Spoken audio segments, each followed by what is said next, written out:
హైదరాబాద్ యొక్క MP seat విషయం అనేది ఇప్పుడు ప్రపంచవ్యాప్తంగా ఉన్న తెలుగు వాళ్ళందరూ ఎక్కువగా మాట్లాడుకుంటున్నటువంటి అంశం. ఎందువల్లంటే ఇక్కడ మాధవీలత యొక్క గెలుపుని అడ్డుకోవటం కోసం అవతల వైపు అన్ని శక్తులు కూడా ఒకటవుతున్నాయనే మాట ఎక్కువగా వినిపిస్తుంది. ఎందుకంటే దాదాపు ఎన్నో లక్షల ఓట్లు, దొంగ ఓట్లు, రిగ్గింగ్ చేసుకోదగ్గ ఓట్లు ఈ ప్రాంతంలో ఉన్నాయని, అవి రిగ్గింగ్ చేసుకుంటూనే ఇన్నాళ్ళు ఎంఐఎం పార్టీ అధినేత చాలా ఎక్కువ మెజారిటీతో గెలుస్తున్నారనే ఆరోపణలు ఉండడం, అవి ప్రూవ్ చేసే స్థితికి కూడా వెళ్ళడంతో ఎలక్షన్ కమిషన్ ఆఫ్ ఇండియా ఓట్లన్నీ కూడా తీసి పక్కన పెట్టగలిగింది. సో ఈ నేపథ్యంలో ఆయనకి రిస్క్ ఫ్యాక్టర్ విపరీతంగా పెరుగుతూ వస్తుంది. మాధవీలత కూడా ఈ పాత బస్తీ కావచ్చు, రకరకాల ప్రాంతాల్లో విపరీతంగా లోపలికి చొచ్చుకు వెళ్ళి తనదైన శైలిలో ఆమె ప్రచారం చేయగలుగుతున్నారు. అయితే చాలా విమర్శలు కూడా వస్తున్నాయి ఆమె మీద. నేను కూడా అనేకసార్లు ఆమెను విమర్శించా, ఇప్పటికీ విమర్శిస్తూనే ఉంటా. అట్లాగే ఎంఐఎం అధినేతను కూడా మనం విమర్శిస్తూనే ఉంటాం అనేకసార్లు. ఇక్కడ మీరు ఒకసారి చూస్తే కాంగ్రెస్ పార్టీ కావాలనే ఎంఐఎంకి సపోర్ట్గా హిందూ అభ్యర్థిని పెట్టింది. హిందూ ఓట్లు చీలి మాధవీలతకి గండిపడాలని బీఆర్ఎస్ కూడా ఒక డమ్మీ క్యాండిడేట్ని పెట్టింది. అక్కడ కూడా ఓట్లు పడకుండా చీలిపోతాయి అనేటువంటి ఉద్దేశంతో ముస్లిం అభ్యర్థిని పెట్టకుండా. సో ఈ పరిస్థితుల్లో ఇంకొక తలనొప్పి క్రియేట్ అవ్వకుండా జాగ్రత్త పడుతున్నారు ఎంఐఎం అధినేత ఓవైసీ అనేటువంటి మాటలు వినిపిస్తున్నాయి. ఇది ఏంటి ఈ కథ అనేది మనం చూడాలంటే ఎంబీటీ అనే ఒక పార్టీ గురించి తెలుసుకోవాలి. చాలామందికి తెలియనటువంటి పార్టీ ఇది కూడా హైదరాబాద్లో రాజకీయం చేసేటువంటి ఒక ముస్లిం మైనారిటీలకి సపోర్ట్గా పనిచేసేటువంటి పార్టీ. ఎంఐఎం లాగానే ఎంబీటీ, మజ్లిస్ బచావో తరీక్ అనేసి ఈ పార్టీ ఎన్నో సంవత్సరాల నుంచి కూడా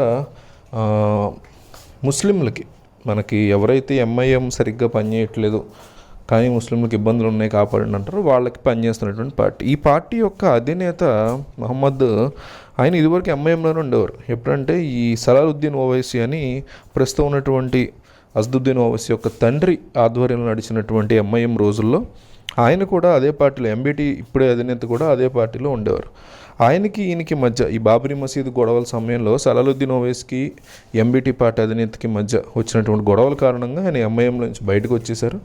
పైగా ఎంఐఎం పార్టీలో అప్పటికి చిన్నగా ఉన్నటువంటి ఆయన కొడుకుల మాటలే సలాలుద్దీన్ ఓవైసీ ఎక్కువగా వింటున్నారు. ఎంఐఎంలో ఉన్నటువంటి సీనియర్లు, ఈయనతో పాటు ఇతరత్ర సీనియర్ల మాటలు అసలు పట్టించుకోవట్లేదు, అనుభవం ఉన్నటువంటి వ్యక్తుల సలహాలు తీసుకోవట్లేదు. ఫ్యామిలీ పార్టీగా మారిపోయింది ఇది అనేసి ఆయన అందులోంచి బయటకు వచ్చి, ఆయనతో పాటు చాలామంది బయటకు వచ్చారు. రావడం వీళ్ళు ఎంబీటీ అనేసి మజ్లిస్ బచావో తరీక్ అనేసి ఒక పార్టీ పెట్టుకున్నారు. ఈ పార్టీ ఎన్నికల్లో ఎప్పటికప్పుడు పోటీ చేస్తూ ఉంటుంది.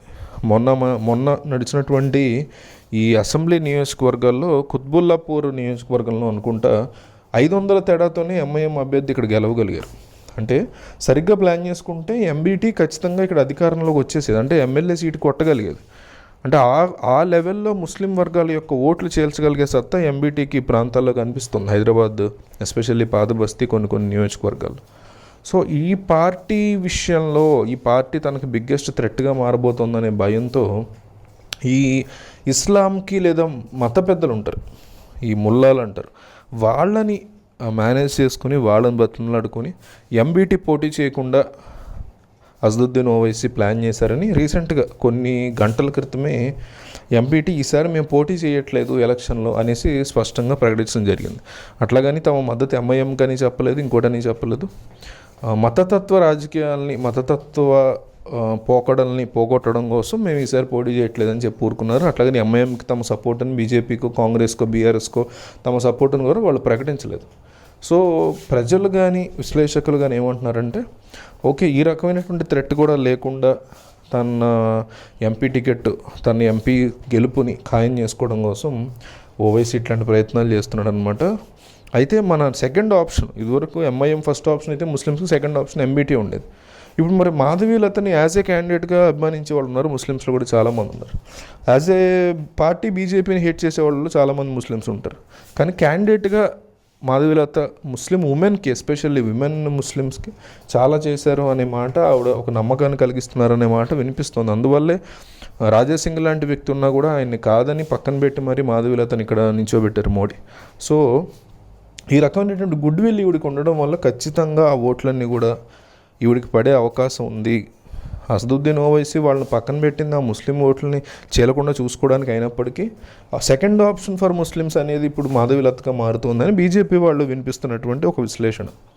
ఏదేమైనా అసదుద్దీన్ ఓవైసీ మాధవీలత యొక్క ప్లాన్స్ని చూసి కానీ లోపలికి ప్రతి ఏరియాకి ఆవిడ చొచ్చుకుని వెళ్ళి మరి ప్రచారం చేసే విధానానికి కానీ ఎండను సైతం లెక్క చేయకుండా ఆమె తిరుగుతున్న పద్ధతికి కానీ ఆయన షాక్ అవుతున్నారని భయపడుతున్నారని బీజేపీ అంటుంది.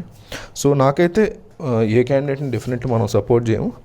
బట్ విశ్లేషణ పరంగా చూసుకుంటే టఫ్ ఫైట్ ఇస్తున్నట్టు అనిపిస్తుంది ఆవిడ. సేమ్ టైం ఆవిడ రకరకాల కాంట్రవర్సీలోకి ఎంటర్ అవుతున్నారు, అవి ఎంటర్ అవ్వకుండా ఉంటే బాగుంటుంది.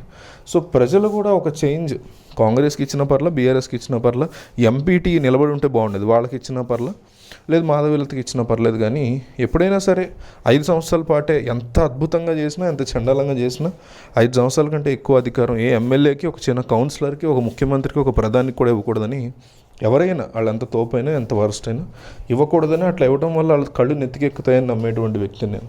సో ఒక చేంజ్ అనేది రావాలి. కాంగ్రెస్కి వేసినా పర్లేదు, వాళ్ళు బీఆర్ఎస్కి వేసినా పర్లేదు, ఎంపీటీ నిలబడి ఉంటే బాగుండేదని నా ఉద్దేశం. ఎందుకంటే ముస్లిమ్స్కి మేము తప్ప ఇంకెవడో లేడు దిక్కు అనే ప్రవర్తించే తీరులో ఎంఐఎం ఉంటుంది, హిందువులకి మేము తప్ప ఎవడో లేడు దిక్కు అని ప్రవర్తించే తీరులో బీజేపీ ఉంటుంది. సో ఎంబీటీకి నిలబడి ఉంటే ఓట్లు పడేవనిపించింది.